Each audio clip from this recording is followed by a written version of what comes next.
Good morning, student. Today we will going to discuss about a topic on digestive system of labio. जो labio है ओस्टियोथिसिस phase, इसका digestive system जो है वो complete हुआ करता है दो फेज के अंदर। हम बोल सकते हैं कि the digestive system of labio is formed of a long alimentary canal and associated with digestive gland. दो डिफरेंट फेज के अंदर कंप्लीट होगा। पहला होगा आपका एलिमेंट्री कैनाल और सेकंड जो होगा वो क्या होगा, digestive gland. Labio herbivores nature की हुआ करती हैं, यानी कि जो फूड वो लेंगी वो हर्बीवोर्स लेंगी, यानी कि प्लांट को खाएंगी। एलिमेंट्री कैनाल के अंदर एक इम्पोर्टेंट पार्ट जो है, जो हायर ऑर्गेनिज्म में या डेवलप ऑर्गेनिज्म में प्रेजेंट हुआ करता है, वो लेबियो पर्टिकुलर के अंदर एब्सेंट फॉर्म में होता है। और उस ऑर्गन पर्टिकुलर का नाम क्या है कि वो स्टोमक जो है वो एब्सेंट होगा इसके अंदर। एलिमेंट्री कैनाल डिस्कस करते हैं। जो पहला ही फेज है, जैसे कि मैंने बताया कि दो फेज के अंदर जो है वो कंप्लीट होगा, एक एलिमेंट्री कैनाल और डाइजेस्टिव ग्लैंड जो हैं वो भी इसकी डेवलप हुआ करती हैं। एलिमेंट्री कैनाल की अगर बात करें इन पर्टिकुलर लेबियो, तो वो एक complete long tube like structure हुआ करती है। माउथ से स्टार्ट होके और एनस रीजन तक हुआ करती है। इट मीन्स इसके अंदर कंप्लीट माउथ रीजन से लेके और एनस रीजन तक का जो ट्यूब लाइक स्ट्रक्चर है, जो एरिया है, वो पर्टिकुलर हुआ करता है। और इसमें डिफरेंट पार्ट्स हैं, like mouth, buccal cavity, pharynx, oesophagus, intestinal tube, intestine, rectum and anus. जैसे पहले भी हमने डिस्कस किया, पहले भी मैंने आपको बताया कि जो स्टमक है वो इसके अंदर एब्सेंट हुआ करता है। तो स्टमक की जगह हमें कोई नया नाम, अगर हायर ऑर्गेनिज्म, डेवलप्ड ऑर्गेनिज्म की बात करें, तो नया नाम जो देखने को मिला वो क्या मिला, इंटेस्टाइनल बल्ब जो है इसके अंदर प्रेजेंट हुआ करते हैं। स्टार्ट करते हैं। देखिए ये डायग्राम जो है इसमें ऊपर अपर रीजन में बिल्कुल दिखा रखा है, मैं इसको हाईलाइट करके दिखाता हूँ आपको। ये हुआ पूरा का पूरा क्या, आपके माउथ का एरिया, ठीक है। उसके बाद ये फेरिंग्स, दो रीजन के अंदर फेरिंग्स है आपका। फेरिंग्स कौन सा है आपका, एक तो है एंटीरियर फेरिंग्स दिखा रखा है, एक पोस्टीरियर फेरिंग्स दिखा रखा है, तो ये भी हम डिस्कस करेंगे। उसके बाद ओसोफेगस रीजन दिखा रखा है, इंटेस्टाइनल बल्ब दिखा रखा है। इंटेस्टाइन का ये पूरा का पूरा एरिया, ये जो है वो इंटेस्टाइन का एरिया है। और इसके बाद ये रेक्टम दिखा रखा है और ये एनस दिखा रखा है। अलग अलग पार्ट्स हैं, हमें ये भी याद रखने हैं कि माउथ होगा पहले, उसके बाद बक्कल कैविटी आएगी, फिर फेरिंग्स आएगा, फिर उसके बाद ओसोफेगस आएगा। ओसोफेगस के बाद इंटेस्टाइनल बल्ब जो है उसकी फॉर्मेशन होगी, फिर इंटेस्टाइन बनेगी, फिर रेक्टम और फिर एनस होगा, ठीक है। ओके, इसमें सबसे पहला अगर हम डिस्कस करें, सबसे पहले ये माउथ रीजन जो है उसको डिस्कस करते हैं। माउथ के अंदर क्या प्रेजेंट होगा, इनमें एक सब टर्मिनल माउथ प्रेजेंट होगा, यानी कि बिल्कुल टर्मिनल एंड पे ना हो के वो थोड़ा वेंट्रल पोजीशन में होगा। सब टर्मिनल माउथ जो है वो इसके अंदर प्रेजेंट होगा। माउथ में टिथ और टंग जो है वो प्रॉपरली एब्सेंट होंगे। टिथ और टंग जो है वो इनके अंदर नहीं प्रेजेंट हुआ करते। मूवेबल जो एंड लिप्स जो है, मूवेबल लिप्स इनके पास प्रेजेंट हुआ करते हैं। उसके बाद जो सेकंड पार्ट है बक्कल कैविटी, वो क्या है कि जो इंटरनल पार्ट है माउथ का, उसको बक्कल कैविटी बोला जाता है। और उसमें भी ये चीज़ें जो है टीथ और टंग यहाँ पे प्रेजेंट नहीं हुआ करते। एक मस्कुलर जो है वो स्ट्रक्चर प्रेजेंट हुआ करती है, जो कि ओपन होती है किसके अंदर, फेरिंग्स रीजन के अंदर। फेरिंग्स इनका ज़्यादा अच्छा खासा डेवलप है। फेरिंग्स जो है वो दो पार्ट के अंदर, जैसे पहले भी डायग्राम में डिस्कस हमने किया, दो पार्ट के अंदर डिवाइड हो रखा है। एक इसका क्या नाम है, एंटीरियर पार्ट हुआ करता है और एक पोस्टीरियर पार्ट हुआ करता है।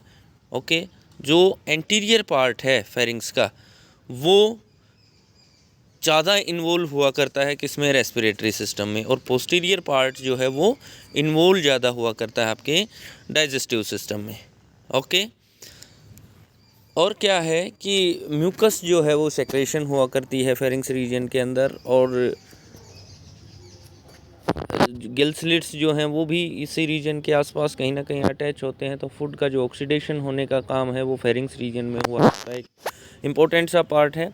उसके बाद फूड को ट्रांसफ़र कर दिया जाता है कहाँ पे, ओइसोफेगस के पास। एक शॉर्ट ट्यूब लाइक स्ट्रक्चर जो है वो प्रेजेंट है ओइसोफेगस, और इसमें जो म्यूकस है वो हेल्प करता है फूड को कहाँ की ओर मूव करने में, फूड को इंटेस्टाइनल बल्ब की ओर मूव करने के लिए। क्लियर। और क्योंकि स्टमक एब्सेंट हुआ करता है अदरवाइज, तो ओइसोफेगस से सीधा फूड पार्टिकल कहाँ आते, आपके स्टमक रीजन के अंदर। लेकिन यहाँ स्टमक एब्सेंट है तो ओइसोफेगस से डायरेक्ट कहाँ पे आ जाएंगे, इंटेस्टाइनल बल्ब के पास जो फूड पार्टिकल है वो आएगा। ये इंटेस्टाइनल बल्ब जो है एक लॉन्ग थिक वॉल्ड स्ट्रक्चर हुआ करती है, और ये भी एंटीरियर और पोस्टीरियर दो पार्ट के अंदर डिवाइड हो रखी होती है। एंटीरियर एंड जो है वो इसका फेरिंक्स रीजन के साथ अटैच होता है, और पोस्टीरियर जो एंड है वो इंटेस्टाइनल रीजन, जो पर्टिकुलर इंटेस्टाइन है उसके साथ अटैच होगा। उसके बाद गैस्ट्रिक ग्लैंड जो है वो इसके पास एब्सेंट हुआ करती है। इन particular labio gastric gland particular is absent. और इंटेस्टाइन जो रीजन होगा, इंटेस्टाइन रीजन में क्या होगा कि इंटेस्टाइन बल्ब जो है वो डायरेक्ट आके इंटेस्टाइन में ओपन होगा, और एक अप्रोक्सीमेटली, या हम बोल सकते हैं कि अबाउट 8 मीटर लॉन्ग जो है इंटेस्टाइन प्रेजेंट हुआ करती है। इनमें अलग अलग से स्मॉल इंटेस्टाइन और लार्ज इंटेस्टाइन डिवाइड नहीं हुआ करती, एक ही कोइल्ड स्ट्रक्चर हुआ करती है जिसको हम इंटेस्टाइन रीजन बोलते हैं या इंटेस्टाइन बोला जाता है। 8 मीटर अप्रोक्सीमेटली लॉन्ग स्ट्रक्चर हुआ करती है ये। उसके बाद इनमें एक स्ट्रक्चर और प्रेजेंट है, और जिसका नाम क्या है, रेक्टम। रेक्टम जो है वो एक thick walled wider thin intestine, जो इंटेस्टाइन जहाँ पे एंड होगा वहीं पे रेक्टम की शुरुआत होगी, रेक्टम स्ट्रक्चर बनेगा, वो हुआ करता है, और वो डायरेक्ट ओपन हो जाया करता है एनएस रीजन के अंदर। और एनएस रीजन के एनएस के थ्रू जो अनडाइजेस्टेड मटेरियल है वो क्या हो जाता है, एलिमिनेट आउट हो जाता है, बॉडी से बाहर निकल जाया करता है। तो जैसे स्टार्टिंग में ही डिस्कस किया था कि अकेले एलिमेंट्री कैनाल से इनका डाइजेस्टिव सिस्टम कंप्लीट नहीं हुआ करता, एलिमेंट्री कैनाल के साथ साथ इनमें डेवलप्ड फॉर्म के अंदर डाइजेस्टिव ग्लैंड प्रेजेंट हैं। In Labeo basically 2 glands are well developed, first liver and second pancreas. Liver जो है, पहले लीवर को डिस्कस करते हैं। लीवर, बाइलोब्ड लीवर जो है वो इनके अंदर प्रेजेंट हुआ करता है। बाइलोब्ड का मतलब उसके पास अपनी 2 पर्टिकुलर लोब हुआ करती हैं, एक राइट लोब और एक लेफ्ट लोब उसके पास प्रेजेंट हुआ करती हैं। और दूसरा क्या है कि वेल डेवलप्ड इनके पास एक इलोंगेटेड, जो एक लीवर का ही एक पार्ट हिस्सा माना जाता है जिसको आप गॉल ब्लैडर बोलते हो, वो भी इसके पास प्रेजेंट हुआ करता है। और वो फिक्स्ड कहाँ पे होता है, उसकी पोजीशन क्या हुआ करती है, वो लोकेटेड हुआ करता है, located between both right and left lobe of liver.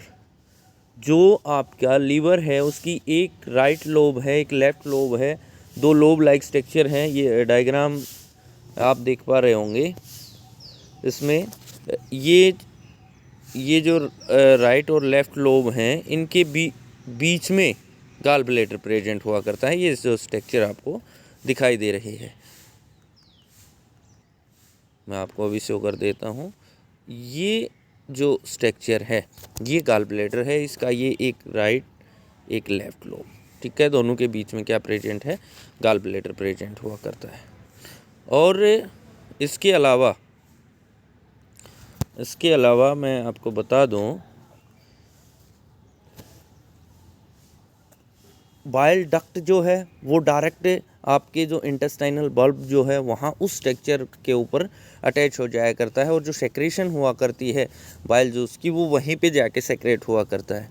यानी कि सिंपल सी बात क्या है कि आपके जो एंजाइम है उसको प्रोडक्शन के लिए भी एक ग्लैंड बनी हुई है, उसको स्टोरेज करने के लिए भी एक ग्लैंड बनी हुई है, और सेक्रेशन के लिए भी एक पर्टिकुलर डक्ट के थ्रू वो इंटेस्टाइनल रीजन के किसी पार्ट के पास, और जो पर्टिकुलर डोरिनम पार्ट के ऊपर अटैच हुआ करता है वो वहाँ पे जाके ओपन हुआ करती है, जो कि हेल्प करेगी किसमें, आपके सेक्रेशन के लिए, बाइल जूस की जो सेक्रेशन है उसमें। दूसरी जो ग्लैंड है इनकी अपनी दूसरी जो ग्लैंड हुआ करती है वो पैनक्रियाज ग्लैंड हुआ करती है, जो कि डेवलप फॉर्म के अंदर है, किसमें, लेबियो के अंदर, और वो पैनक्रिएटिक डक्ट के साथ अटैच हुआ करती है, वो डिफ्यूज हुआ करती है, फाइन जो डक्ट हुआ करता है उसके साथ जाके वो अटैच होती है आपके एलिमेंट्री कैनाल और डाइजेस्टिव सिस्टम के अंदर, इंटेस्टाइनल रीजन के किसी अपर पार्ट के पास। Thank you so much.